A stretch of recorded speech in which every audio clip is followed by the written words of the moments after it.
आज मैं आपको बताने जा रहा हूँ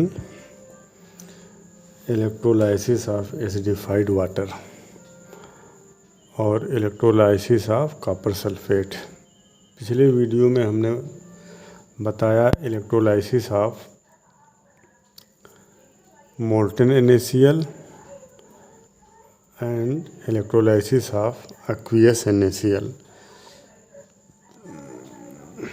इस वीडियो में हम electrolysis of acidified water and electrolyte of copper sulphate पर बात करेंगे। इलेक्ट्रोलाइसिस ऑफ एसिडिफाइड वाटर या कॉपर सल्फेट पर बात करने से पहले कुछ टर्म्स हैं जिनके बारे में मैं आपको बता दूं। सबसे पहले मैं आपको बताऊं कि ऑक्सीडेशन किसे कहते हैं। ऑक्सीडेशन किसे कहते हैं?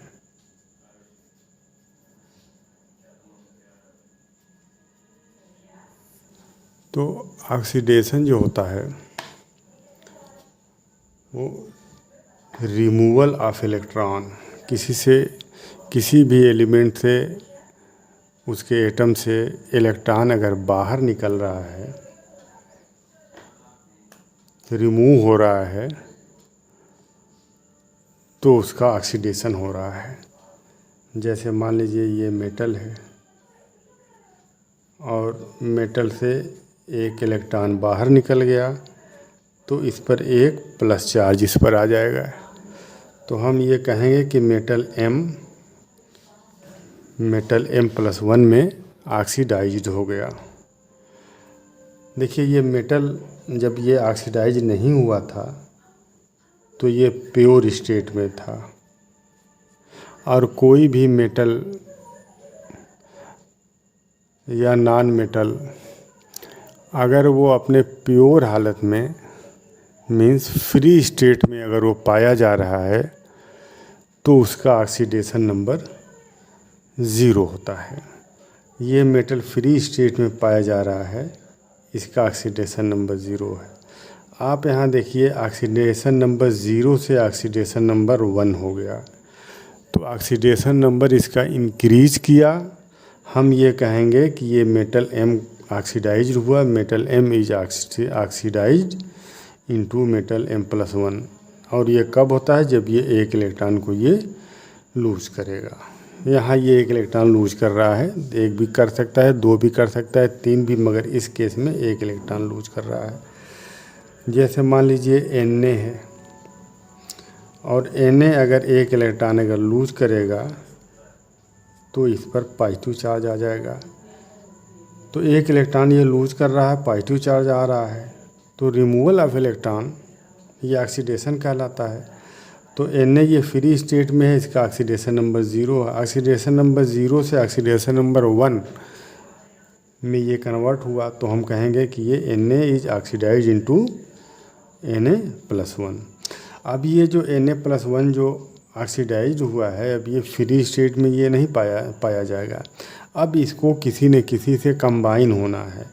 ये कैटायन है Na+1, जिस पर पॉजिटिव चार्ज होता है उसको कैटायन कहते हैं, और जिस पर नेगेटिव चार्ज होता है उसको एनायन कहते हैं। ये Cl- ये एनायन है और ये कैटायन है। तो अब ये फ्री स्टेट में ये रह ही नहीं सकता है, इसलिए ये किसी न किसी एनायन से कंबाइन होगा। तो ये फ़ौरन ये Cl- से ये कंबाइन करके NaCl बना लेगा। तो ये ऑक्सीडेशन रहा। और ऑक्सीडेशन की एक तो डेफिनेशन ये हो गई, दूसरी डेफिनेशन ये हो गई कि oxygen is also defined as chemical process which involve addition of oxygen और रिमूवल ऑफ हाइड्रोजन। तो एडिशन ऑफ ऑक्सीजन या रिमूवल ऑफ हाइड्रोजन भी ऑक्सीडेशन कहलाता है। जैसे मान लीजिए C+O2 और CO2, यहाँ एडिशन ऑफ ऑक्सीजन है, तो copper is oxidised into CO2। Copper CO2 में ऑक्सीडाइज्ड हुआ, यहाँ ऑक्सीजन जुड़ रहा है तो कॉपर का ऑक्सीडेशन हुआ। ठीक उसी तरह से MgO plus O2 equal to 2MgO 2Mg, sorry ये नहीं, 2Mg प्लस O2। अब Mg में ये O2 ऐड हो रहा है, एडिशन ऑफ ऑक्सीजन है, तो Mg is oxidised into MgO। तो हम कहेंगे कि Mg का ऑक्सीडेशन हो गया। और removal of hydrogen, addition of oxygen अगर ऑक्सीडेशन है तो रिमूवल ऑफ हाइड्रोजन भी ऑक्सीडेशन होगा। रिमूवल ऑफ ऑक्सीडेशन, एडिशन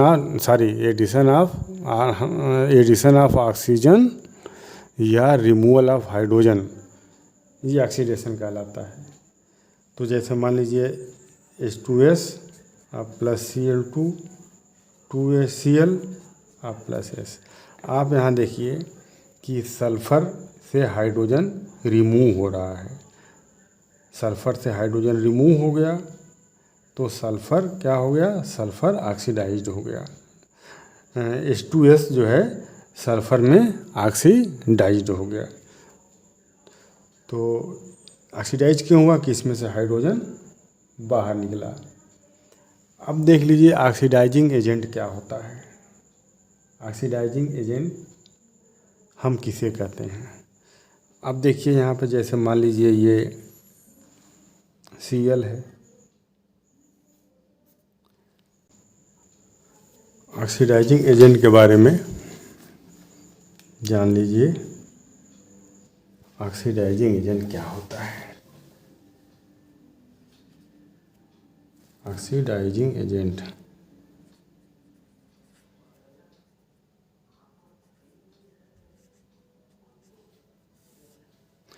जो स्पीशीज या जो एलिमेंट किसी दूसरे एलिमेंट को ऑक्सीडाइज कर दे वो ऑक्सीडाइजिंग एजेंट कहलाता है। वो ऑक्सीडाइजिंग एजेंट कहलाता है। जैसे देखिए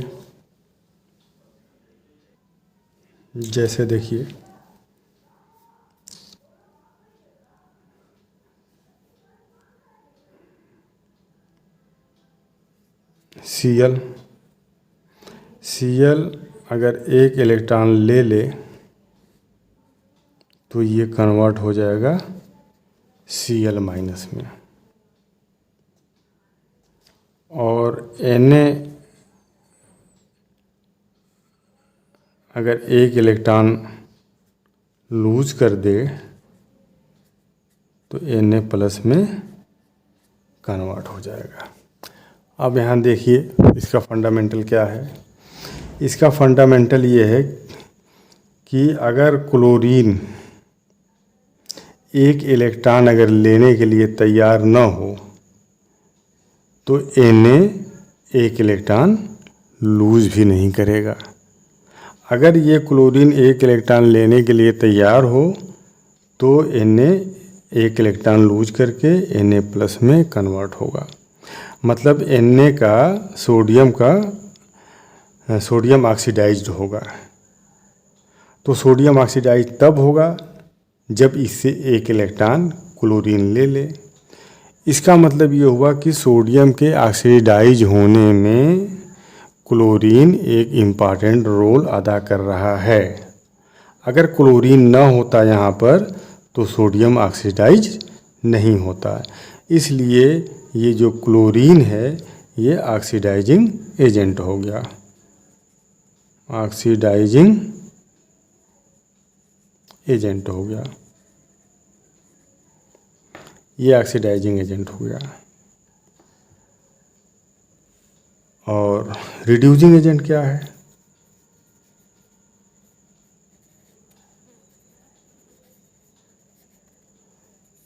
अब यहाँ पर देखिए सोडियम अगर अच्छा यहाँ पर सोडियम का तो ऑक्सीडेशन हो रहा है और क्लोरीन का रिडक्शन हो रहा है। यहाँ Cl2 देखिए, ये Cl2 ये 2 इलेक्ट्रॉन रिलीज करेगा तो 2 Cl माइनस बनेगा, और ये Na क्या करेगा, अब इसको 2 इलेक्ट्रॉन की आवश्यकता है तो वो 2 इलेक्ट्रॉन Na दे देगा। Na 2 इलेक्ट्रॉन दे करके 2Na+ में कन्वर्ट हो जाएगा। तो अगर ये Na क्लोरीन अगर 2 इलेक्ट्रॉन न देता, इसी 2 इलेक्ट्रॉन को इसी Na अगर 2 इलेक्ट्रॉन न देता तो क्लोरीन रिड्यूज नहीं होता। क्लोरीन यहाँ 2 इलेक्ट्रॉन लेकर के रिड्यूज हो रहा है। Cl2 ये फ्री स्टेट में पाया जा रहा है, यहाँ पर इसका ऑक्सीडेशन नंबर 0 है, ऑक्सीडेशन नंबर 0 से घट करके -1 हुआ। तो अगर ऑक्सीडेशन नंबर घट रहा है तो उसका रिडक्शन होता है, तो क्लोरीन का यहाँ रिडक्शन हो रहा है, और क्लोरीन का रिडक्शन तब हो रहा है जब ये 2 इलेक्ट्रॉन को रिसीव कर रहा है। तो ये 2 इलेक्ट्रॉन जो है दे कौन रहा है, सोडियम दे रहा है। अगर सोडियम 2 इलेक्ट्रॉन न देता तो ये क्लोरीन Cl- में रिड्यूज नहीं होता। तो सोडियम रिड्यूसिंग एजेंट हो गया क्लोरीन के लिए। क्लोरीन को रिड्यूज करवाने में सोडियम का इम्पॉर्टेंट रोल है। तो सोडियम क्लोरीन के लिए रिड्यूसिंग एजेंट हो गया, और क्लोरीन सोडियम के लिए ऑक्सीडाइजिंग एजेंट हो गया।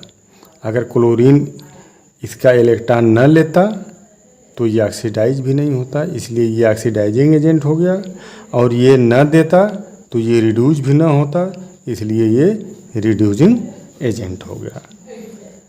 तो इस तरह से ये काफ़ी इम्पॉर्टेंट जो है चीज़ थी। अब देख लीजिए इसी वक्त रिडक्शन।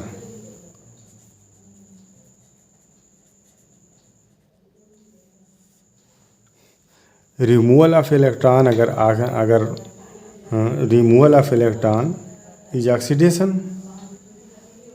तो गेन ऑफ इलेक्ट्रॉन ये रिडक्शन कहलाता है। गेन ऑफ इलेक्ट्रॉन रिडक्शन कहलाता है। जैसे देख लीजिए Cu2+, अब ये 2 इलेक्ट्रॉन ये गेन किया मान लो। अब ये 2 इलेक्ट्रॉन गेन करने के बाद ये Cu में कन्वर्ट हो गया। 2 पॉजिटिव चार्ज है, 2 पॉजिटिव चार्ज को ये 2 नेगेटिव चार्ज कैंसिल आउट कर देगा, Cu में कन्वर्ट हो गया। अब यहाँ पर देखिए ये Cu फ्री स्टेट में पाया जा रहा है, मेटल है, तो इसका ऑक्सीडेशन नंबर 0 है। ऑक्सीडेशन नंबर 2 से 0 में आया तो ये रिड्यूज हुआ। तो इलेक्ट्रॉन ये गेन करके अपने आप को इसने रिड्यूज कर दिया, Cu+2 को कॉपर में रिड्यूज कर दिया। तो रिडक्शन क्या हुआ, गेन ऑफ इलेक्ट्रॉन, ये रिडक्शन हुआ। तो गेन ऑफ इलेक्ट्रॉन अगर रिडक्शन हुआ तो एडिशन ऑफ हाइड्रोजन भी रिडक्शन होगा, एडिशन ऑफ हाइड्रोजन। तो एडिशन ऑफ हाइड्रोजन देख लीजिए, हाइड्रोजन के जुड़ने को रिमूवल ऑफ ऑक्सीजन या एडिशन ऑफ हाइड्रोजन। तो अगर हम लिखें यहाँ Cl2+H2S, तो यहाँ सल्फ़र प्लस HCl, तो एडिशन ऑफ हाइड्रोजन देखिए यहाँ पर ये क्लोरीन के साथ हाइड्रोजन ऐड हो रहा है, क्लोरीन के साथ हाइड्रोजन ऐड हो रहा है। तो हम इसको क्या कहेंगे, हम इसको कहेंगे कि chlorine is reduced to hydrogen chloride. ये chlorine is reduced to hydrogen chloride.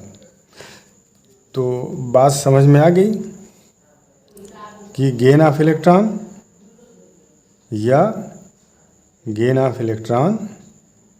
या एडिशन ऑफ हाइड्रोजन रिडक्शन कहलाता है, और रिमूवल ऑफ इलेक्ट्रॉन ये ऑक्सीडेशन कहलाता है। तो ये बात हो गई। अब इसके बाद रिड्यूसिंग एजेंट पर भी बात हो गई। इलेक्ट्रोकेमिकल सीरीज के बारे में आप थोड़ा जान लीजिए। ये इलेक्ट्रोकेमिकल सीरीज है, ये इलेक्ट्रोकेमिकल सीरीज है, और ये मेटल की इलेक्ट्रोकेमिकल सीरीज है। मेटल की प्रॉपर्टी होती है अपने आप इलेक्ट्रॉन दे करके अपने आप को पॉजिटिव चार्ज में कन्वर्ट कर देना, और ये एनायन की, ये कैटायन की इलेक्ट्रोकेमिकल सीरीज है, ये एनायन की इलेक्ट्रोकेमिकल सीरीज है। इस इलेक्ट्रोकेमिकल सीरीज में जब हम ऊपर से नीचे आते हैं,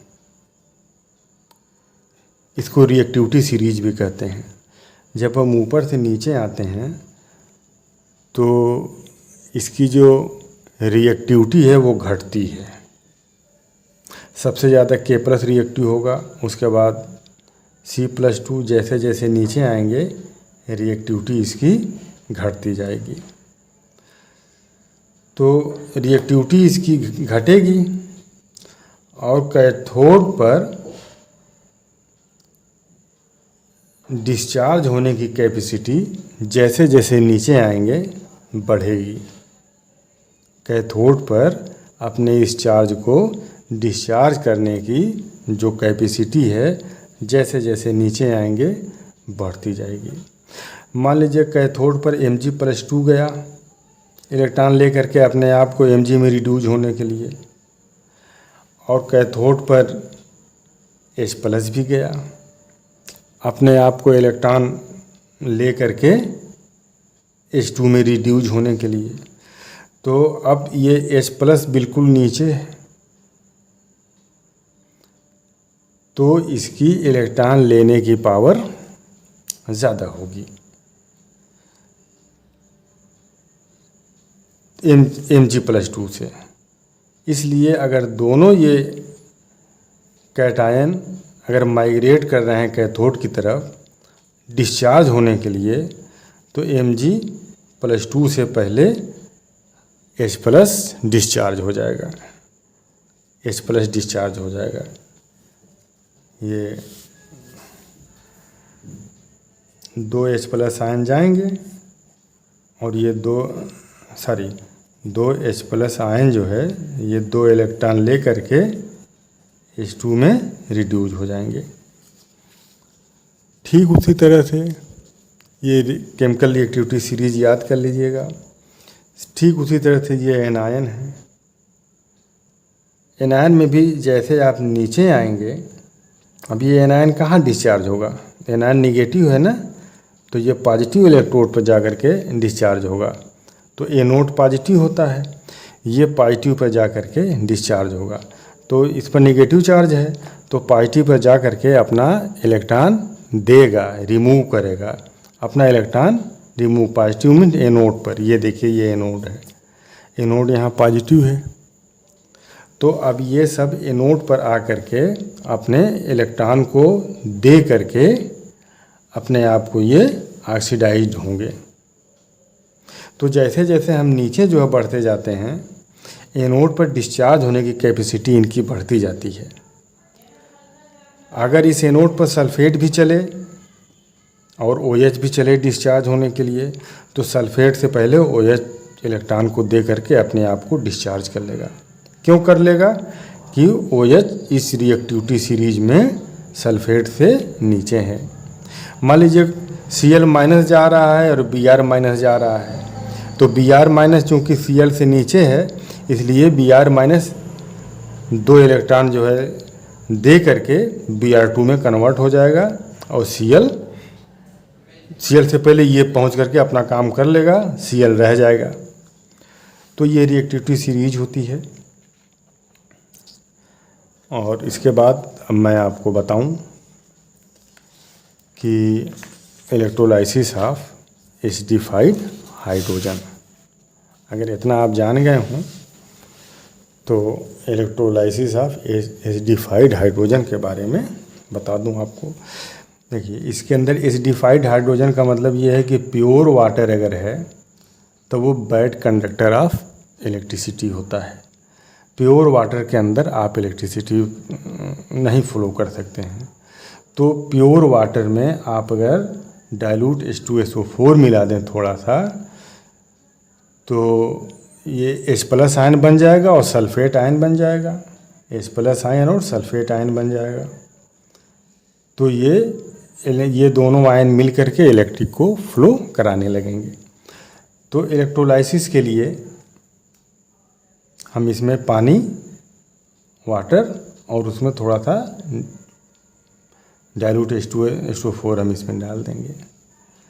इस तरह से ये एक शीशे का ट्यूब टाइप का है। ये कैथोड है और ये एनोड है। एनोड पॉजिटिव होता है और कैथोड नेगेटिव होता है। कैथोड पर रिडक्शन होता है और एनोड पर ऑक्सीडेशन होता है। देखिए, हमने यहाँ पर मैंने लिखा है NCR।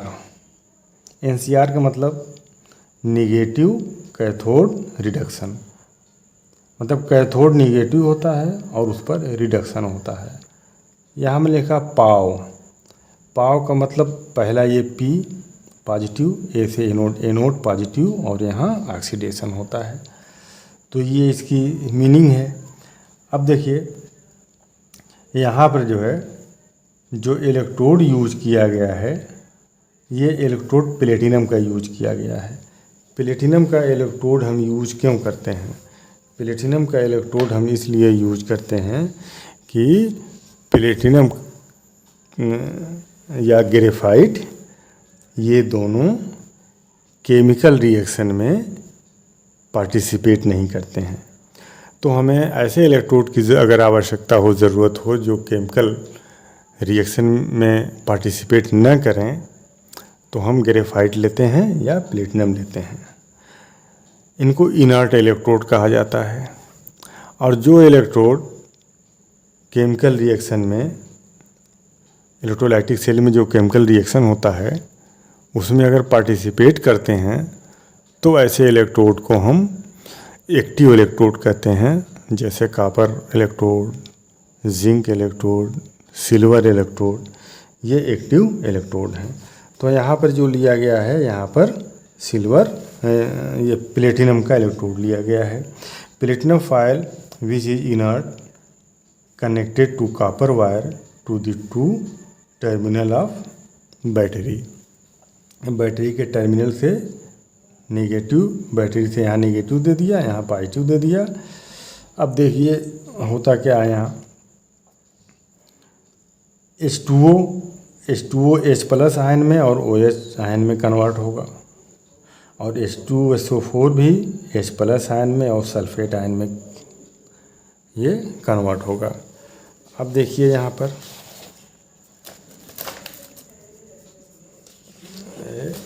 देखिए इसको,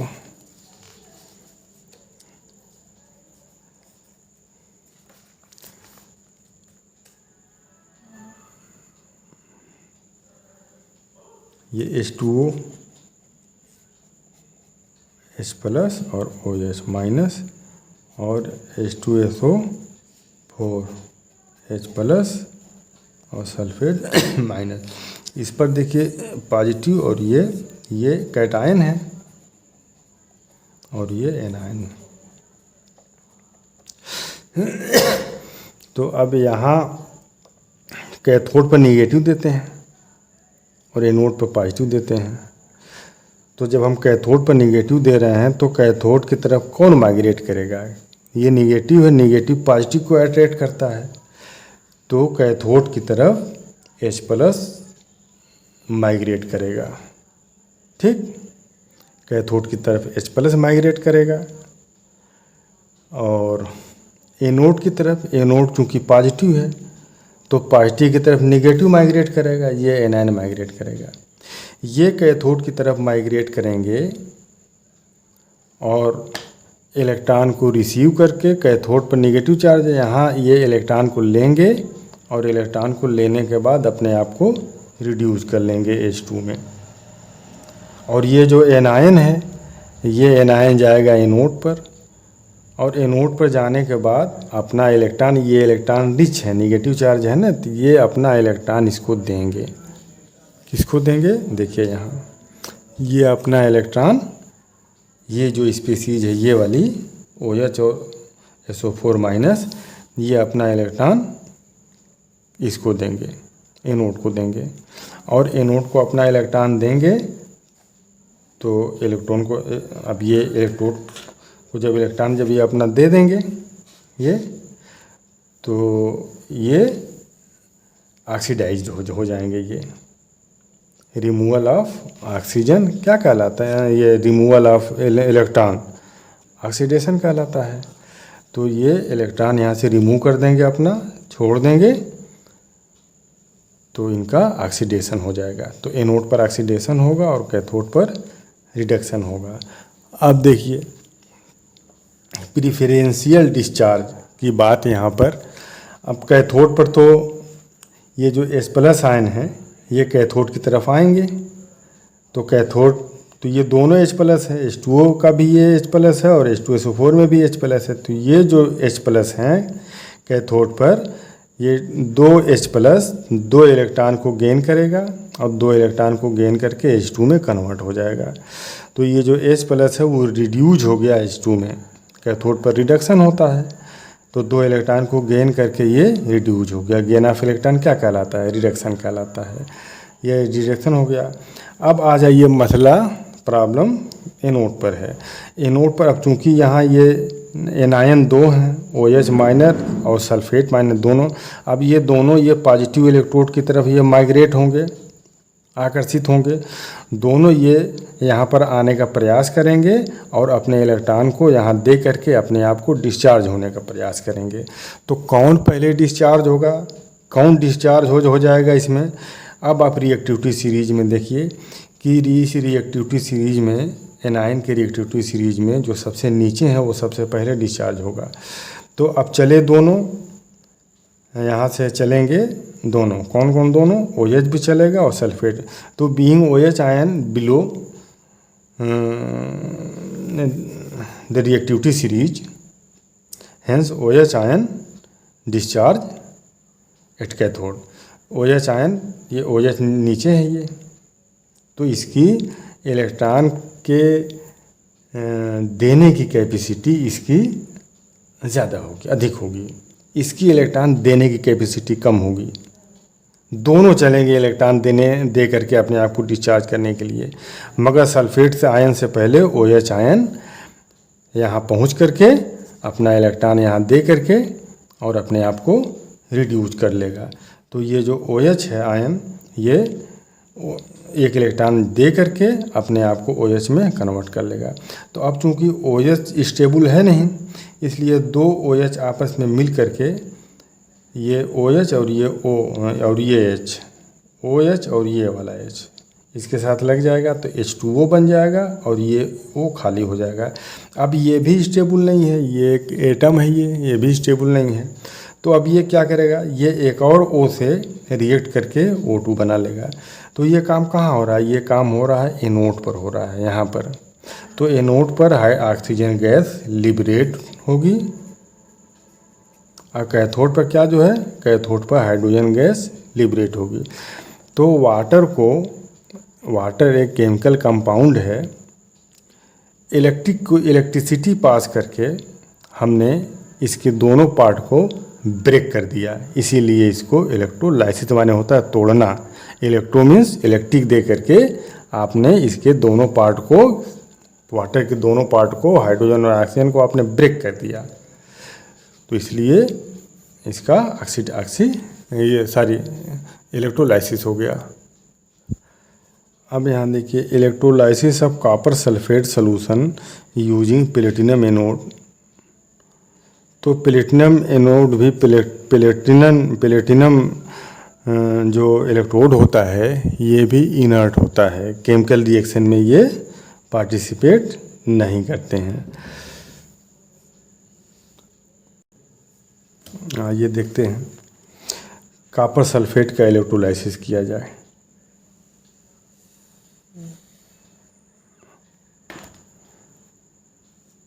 यहाँ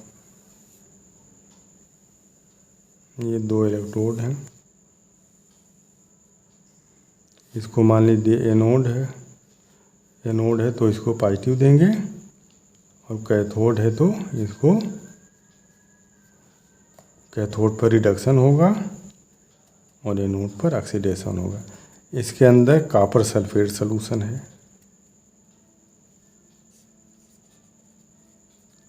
CuSO4 कॉपर सल्फेट सॉल्यूशन है, और कॉपर सल्फेट का इसमें एक्वियस सॉल्यूशन है, इसमें वाटर भी है और कॉपर सल्फेट भी है।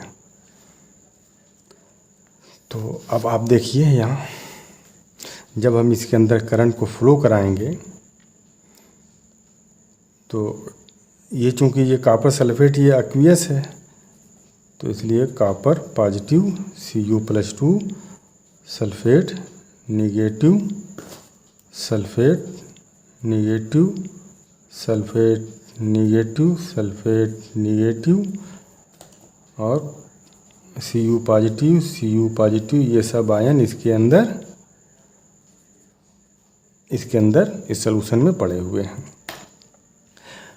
अब देखिए आप कैथोड पर क्या रिएक्शन होगा। कैथोड पर अब इसके अंदर देखिए कॉपर सल्फेट भी है तो कॉपर पॉजिटिव और सल्फेट निगेटिव, ये एनायन ये कैटायन, और इसके अंदर पानी भी है वाटर, तो वाटर H+ में टूटेगा और OH- में टूटेगा, तो ये आपका कैटायन हो गया और ये एनायन हो गया। अब इस सॉल्यूशन में ये है, हमने इसको करंट फ्लो कराया। जब हमने करंट फ्लो कराया तो ये चूँकि पॉजिटिव है तो पॉजिटिव की तरफ निगेटिव अट्रैक्ट होगा, निगेटिव ये है तो इस पॉजिटिव की तरफ मीन्स एनोड की तरफ SO4 या OH निगेटिव ये दोनों माइग्रेट करेंगे। किस लिए माइग्रेट करेंगे? अपने चार्ज को डिस्चार्ज करने के लिए, ख़त्म करने के लिए। ये इलेक्ट्रॉन रिच हैं, ये एनोड पर जा कर के अपना इलेक्ट्रॉन ये दे देंगे, और अपने को क्या कर लेंगे? ऑक्सीडाइज कर लेंगे।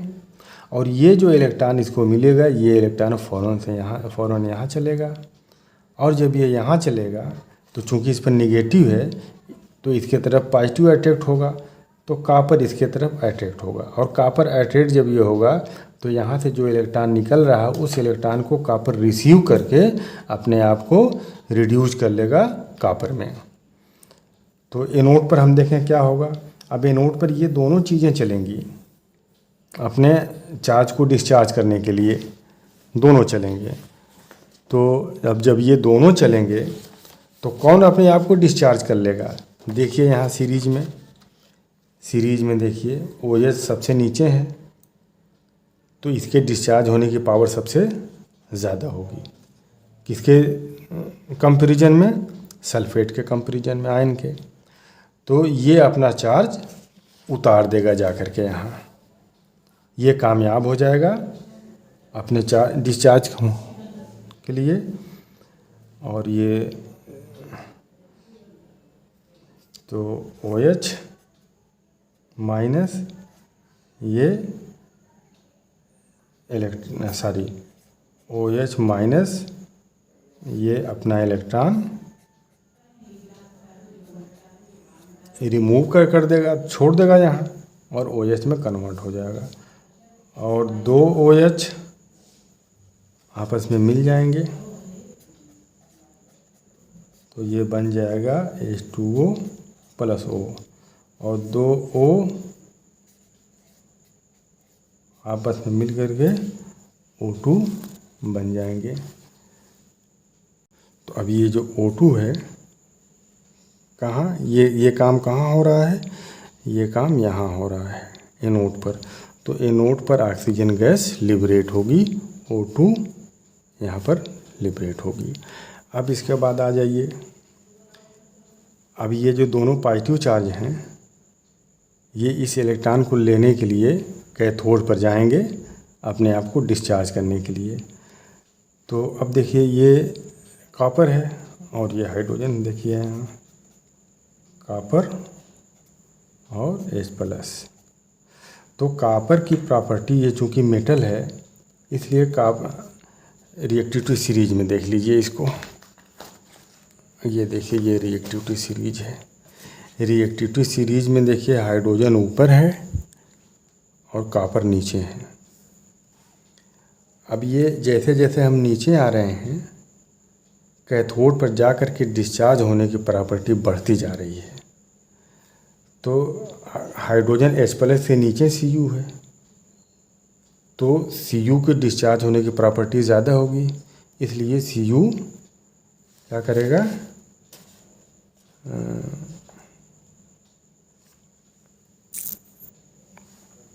ये देखिए रिएक्टिविटी सीरीज जैसे जैसे नीचे आते हैं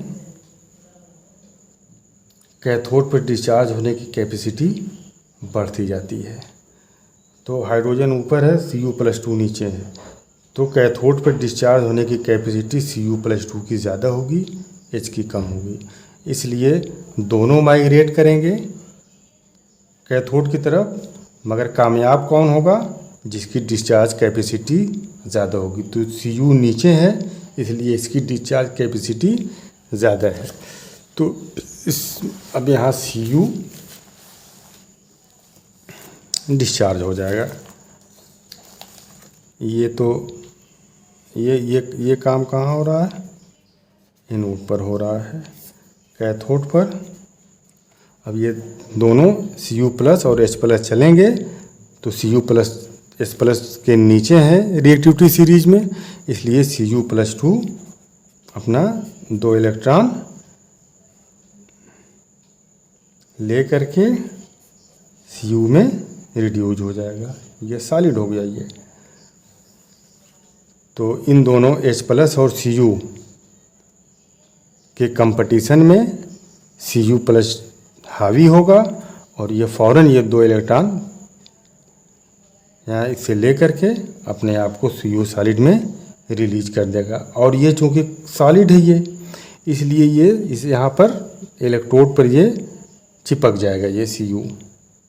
तो इलेक्ट्रोड तो कैथोड पर हमें क्या मिला, कॉपर मिला, और एनोड पर हमें क्या मिला, O2 मिला। किस केस में, कॉपर सल्फेट का जब हम इलेक्ट्रोलाइसिस कर रहे होते हैं। तो इस तरह से ये, और नेक्स्ट वीडियो में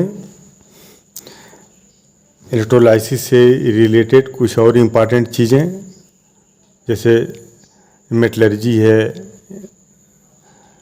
प्योर मेटल इम्प्योर मेटल को कैसे प्योर मेटल में कन्वर्ट करते हैं, इलेक्ट्रोप्लेटिंग है, मान लीजिए आप किसी आयरन के चम्मच पर जिंक चढ़ाना चाह रहे हैं, उसे कोटिंग करना चाह रहे हैं, जिसको इलेक्ट्रोप्लेटिंग कहते हैं। तो नेक्स्ट वीडियो में इस पर बात होगी। चैनल को सब्सक्राइब कर लीजिएगा, नोटिफिकेशन, ताकि नेक्स्ट वीडियो आप तक पहुँचे।